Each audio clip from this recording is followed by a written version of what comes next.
जप्त केलेली गेली नाही, त्यासोबतच त्यांचे खिसे सुद्धा तपासले गेले ओम थोडंसं थांबवतो. ओमराजे निंबाळकर स्वतः आपल्या सोबत आहेत. ओमराजे, तुमची पहिली प्रतिक्रिया या निकालावर? मला वाटतंय मग नेमकी हत्या कुणी केली आता हे कोण सांगेल मला आणि आमच्या कुटुंबाला. कारण माननीय कोर्ट हेही मान्य करते की राजकीय वैमनस्य होतं.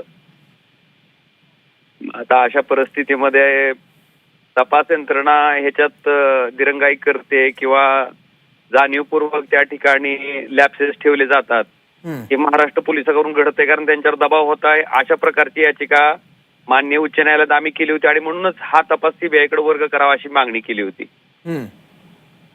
पण तुम्हाला काय वाटतं, हा निकाल असा का लागला? सर्व आरोपींना यात निर्दोष का ठरवलं न्यायालयानं? तपास यंत्रणांनी जाणीवपूर्वक त्रुटी ठेवल्या तपासात, वाचवण्याचा प्रयत्न झाला आरोपींना? हो, ज्या महाराष्ट्र पोलिसांच्या तपास यंत्रणा आहेत त्याच्या बाबतीत आम्हाला विश्वास नव्हता, म्हणून तर आम्ही सीबीआयकडे ही केस वर्ग करा अशी आमची मागणी होती ना. मग सीबीआय वस्तुस्थिती आहे. बोला ओमराजे. आणि मला वाटतं कलियुग आहे, वाईटाचा जास्त इथं मारा असतो तसा प्रकार आहे म्हणायचं. चांगल्या माणसाला न्याय घ्यायला कठीण आहे सगळं. पण ओमराजे, आम्हाला सुद्धा तोच प्रश्न पडलाय की 9च्या 9 आरोपी जर निर्दोष असतील तर पवनराजे निंबाळकरांची हत्या नेमकी केली कुणी, हा महाराष्ट्राला प्रश्न पडलाय. आता कोणी वाचवण्याचा प्रयत्न केला असं तुम्हाला वाटतं आरोपींना? मी आता ही न्यायालयीन प्रक्रिया आहे, महाराष्ट्र पोलीस त्याचा भाग होता हे आमचं सुरुवातीपासून म्हणणं आहे. कारण पोलीस ज्या पद्धतीनं सुरुवातीला हत्या झाल्याच्या नंतर तपास करत होते तो संशयास्पद होता, म्हणून तर आम्ही सीबीआयकडे ही केस वर्ग करा म्हणून माननीय उच्च न्यायालयात याचिका दाखल केली होती आणि त्यांच्यात 3 वर्ष गेले ना त्या ह्याच्यात. बरोबर. पण सीबीआयनी पण तेच केलं? सीबीआयनी सुद्धा पुरावे टेम्पर्ड केले असा आरोप आहे तुमचा? नाही, सीबीआयने व्यवस्थित तपास केला होता, पण दुर्दैवाने ह्या तपास सीबीआयला गेला 3 वर्ष गेले ना, 3 वर्षाचा कालावधी गेलाय. आणि त्यात पुरावे नष्ट केले गेले आणि त्याचा फायदा आरोपींना झाला. निश्चित.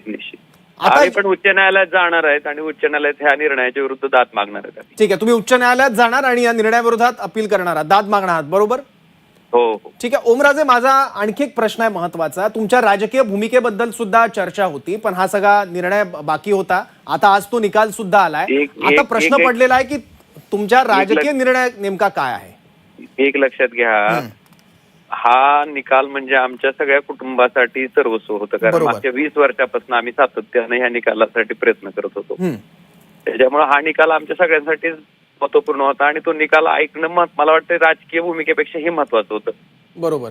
माझी जी काही राजकीय भूमिका आहे ती मी उद्या मतदारसंघात जाईन, कार्यकर्त्यांशी चर्चा करेन आणि सामान्य जनतेची चर्चा करून, कार्यकर्त्यांशी चर्चा करून माझा जो काही निर्णय आहे ते मी जाहीर करेन. ठीक आहे, पण आमच्याकडे सतत बातम्या येत आहेत ओमराजे की शिंदेचं तुमचं काहीतरी बोलणं झालं आणि तुमचा एक 6 खासदारांचा गट आहे आणि तो आता शिंदेच्या शिवसेनेमध्ये जाणार आहे. तर असा काही गट आहे का? 5 खासदार तुमच्या सोबत आहेत का? असे तुम्ही एकूण 6 खासदार सोबत आहात का? माझा राजकीय निर्णय मी 2 दिवसांनी माझ्या कार्यकर्त्याशी चर्चा करून जाहीर करीन. नाही ओमराजे, प्रश्न हाच आहे की तुमच्यावर सातत्याने टीका केली जाते, गद्दार म्हणून आरोप केला जातोय. आज सुद्धा कोर्ट परिसरात शिवसेना युबीटीच्या कार्यकर्त्यांनी आंदोलन केलं जातं. तर एक संदिग्धता तयार होत आहे तुमच्याविषयी. तुमची इतकं मोठं राजकीय पॉलिटिकल सगळं करिअर सुद्धा आहे, त्याच्यावर प्रश्नचिन्ह उपस्थित होत आहे. त्याच्यामुळे तुम्ही यावर बोलणं आणि उत्तर देणं गरजेचं आहे. नाही काय तुमचा आवाज मला पोहोचला नाही. नाही ओमराजे, मी म्हटलं तुमची 10 ते 15 वर्षांचं राजकीय सगळं करिअर आहे, तुमचा मानणारा एक कार्यकर्ता वर्ग सुद्धा आहे, त्या सगळ्यांना उत्तरं हवी आहेत. पण तुमच्या या सगळ्या संदिग्ध राजकीय भूमिकेमुळे अनेक प्रश्न सुद्धा पडतायत, अनेक वेगवेगळे आरोप दावे केले जात आहेत. त्याच्यामुळे तुम्ही भूमिका स्पष्ट करणं अपेक्षित आहे. कोण काय बोलायचं ह्याच्याबद्दल माझ्या हातात काही नाहीये. मी माझ्या मतदारसंघातील कार्यकर्त्याशी आणि सामान्य लोकांशी ज्यांच्यामुळे मी आहे त्यांच्याशी चर्चा करून मी निर्णय घेणार आहे 2 दिवसात. ठीक आहे, तुम्ही म्हणाला होता झी 24 तास सोबत बोलताना की निकाल लागला या सगळ्या प्रकरणाचा की मी माझी राजकीय भूमिका स्पष्ट करेन. ऐका ना, बोला. मी जे बोललो ते माझ्या चांगलं लक्षात आहे. निकाल लागल्याच्या नंतर मी माझ्या मतदारसंघात जाईन आणि मतदारसंघातल्या लोकांशी चर्चा करून मी माझी भूमिका स्पष्ट करेन. हे मी पूर्वीही सांगितलं होतं आणि आजही सांगतोय. ठीक आहे, मग असंही बोललं जातं की निकालावर तुमचा सगळा राजकीय निर्णय अवलंबून आहे, निकाल तुमच्या बाजूने लावण्याची कुठली तरी डील झालाय असा एक आरोप शिवसेना युबीटीच्या नेत्यांकडून केला जात होता. हे आरोपच हास्यास्पद आहेत. हे आरोपच हास्यास्पद आहेत. ठीक आहे, 2 नोटीस, कोर्टाची प्रक्रिया आणि माझा निर्णय मला वाटतं कुठंच त्याच्यात हे होत नसतं. ठीक आहे, कुठं काय पण अनपेक्षित निकाल लागला तुमच्या 2022 लाच मी मग निर्णय घेतला असता. असं जर काही ठीक आहे, मग मला एक सांगा, तुम्ही आता म्हणतात की मतदारसंघात मी जाणार, कार्यकर्त्यांशी बोलणार, मग कार्यकर्त्यांची जर भावना अशी असेल की शिवसेना युबीटी पक्षातच तुम्ही थांबावं, तर तुम्ही परत ठाकरेंकडे जाऊ शकता?